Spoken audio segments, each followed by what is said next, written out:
Hi, ഞാനിപ്പോൾ നിൽക്കുന്നതെന്ന് പറഞ്ഞിട്ടുണ്ടെങ്കിൽ മുനിസിപ്പൽ ബസ് സ്റ്റാൻഡിന്റെ മുന്നിലുള്ള കടകൾക്ക് അവിടെയാണ് കേട്ടോ. ഇവിടെയുള്ള കടകൾക്കൊന്നും പ്രോപ്പർ ആയിട്ടുള്ള ഒരു എൻട്രൻസ് ഇല്ല. ഈ ഭാഗത്തേക്കൊക്കെ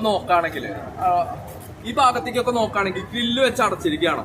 പിന്നെ അവിടെ കോർപ്പറേഷന്റെ ഭാഗമായിട്ട് അവിടെ പ്രോഗ്രാമുകളോ കാര്യങ്ങളോ വരികയാണെങ്കിൽ അവിടെ സ്റ്റേജ് കെട്ടിയിട്ട് ഇവിടേക്കുള്ള എൻട്രൻസ് അതും അടയും. പിന്നെ ഉള്ളതെന്ന് പറഞ്ഞിട്ടുണ്ടെങ്കിൽ അപ്പുറത്തുനിന്നുള്ള ഒരു എൻട്രൻസ് ആണ്. അത് മാത്രമാണ് ഇവിടെ അവൈലബിൾ ആയിട്ടുള്ളത്. അപ്പോൾ ഇവിടെ ചെറുകിട കച്ചവടങ്ങളും കൂടി കറക്റ്റായിട്ട് മെയിൻറ്റെയിൻ ചെയ്യുക, അതിനും ഒരു വികസിക്കാനുള്ള ഒരു സ്പേസ് കൊടുക്കുമ്പോഴാണ് ഇവിടെ യഥാർത്ഥത്തിലുള്ള ഒരു വികസനം സാധ്യമാവുക. ഇവിടെ ഇതുപോലത്തുള്ള ചെറുകിട കച്ചവടക്കാര് ഒരു ദിവസം ഇവിടെ ജീവിക്കുന്നുണ്ടെങ്കിൽ അവരുടെ ജീവിതം മുന്നോട്ട് പോകാനായിട്ട് അവർ ഭക്ഷണം കഴിക്കുന്നുണ്ടെങ്കിൽ അതിന്റെ ഭാഗമായിട്ട് ഗവൺമെന്റിലേക്ക് ടാക്സ് എത്തുന്നുണ്ട്.